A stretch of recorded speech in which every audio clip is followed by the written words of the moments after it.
Assessment year 2025-26 के लिए return filing करना किन किन केसेस में मैंडेटरी हो जाता है। सबसे पहला केस आता है अगर आपकी ग्रॉस टोटल इनकम यानी कि टोटल इनकम, आपका कोई भी डिडक्शंस क्लेम करने के पहले वाली जो इनकम होती है, अगर वो आपकी बेसिक एग्जम्पशन लिमिट से ज़्यादा होती है। Basic exemption limit old regime में 2.5 लाख रुपीस होती है और न्यू रिजीम में 3 लाख रुपीस की होती है। तो अगर आपकी इनकम 3 लाख रुपीस के ऊपर चली जाती है तो उस केस में आपको रिटर्न फाइलिंग करना मैंडेटरी हो जाता है। दूसरा केस होता है कि अगर आप एक रेजिडेंट इंडिविजुअल हैं अदर देन RNOR और आप कोई फॉरेन एसेट्स के ओनर हैं या फिर बेनिफिशियरी हैं, या फिर अगर आप कोई फॉरेन अकाउंट होल्ड करते हैं जिसमें आपकी सिग्नेटरी अथॉरिटी वगैरह होती है, तो उस केस में भी आपको रिटर्न फाइलिंग करना मैंडेटरी हो जाता है। तीसरा पॉइंट होता है कि करंट अकाउंट अगर आप एक या एक से ज़्यादा होल्ड करते हैं और उसमें जो एनुअल डिपॉजिट है वो 1 करोड़ रुपए से ज़्यादा का होता है। चौथा होता है कि आपके एक या एक से ज़्यादा सेविंग अकाउंट्स में अग्रीगेट मिलाकर के 50 लाख रुपए या उससे ज़्यादा का आपने डिपॉजिट करा हुआ है पूरे साल में, तो भी आपको रिटर्न फाइलिंग करना मैंडेटरी हो जाता है।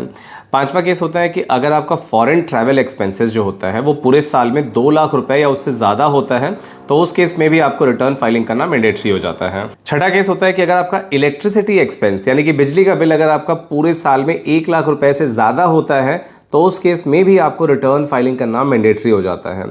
सातवां केस होता है कि अगर आपका बिजनेस का टर्नओवर एक पूरे साल में अगर 60 लाख रुपए से ज़्यादा होता है, तो उस केस में आपको रिटर्न फाइलिंग करना ज़रूरी हो जाता है। अब ये टर्नओवर आपका अगर 60 लाख के ऊपर हो, भले ही आपका प्रॉफिट जो है वो बहुत कम है या नेगेटिव में आप हैं यानी कि लॉस वगैरह का केस है, तब भी आपका अगर टर्नओवर इससे ज़्यादा जाता है तो आपको रिटर्न फाइलिंग करना मैंडेटरी हो जाता है।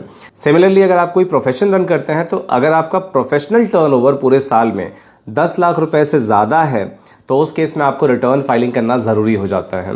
अगर आपका टर्नओवर 10 लाख से ज़्यादा हो जाता है, तो उस केस में आपका प्रॉफिट कितना भी हो वो मैटर नहीं करता, आपके केस में रिटर्न फाइलिंग करना मैंडेटरी हो जाएगा।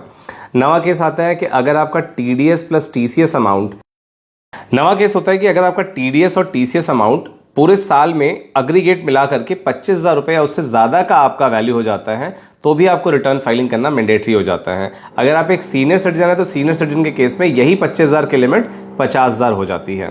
और इसके बाद 10वां पॉइंट होता है कि अगर आप अपना इनकम टैक्स रिफंड क्लेम करना चाहते हैं, तो भी उस केस में आपको रिटर्न फाइलिंग करना मैंडेटरी होता है।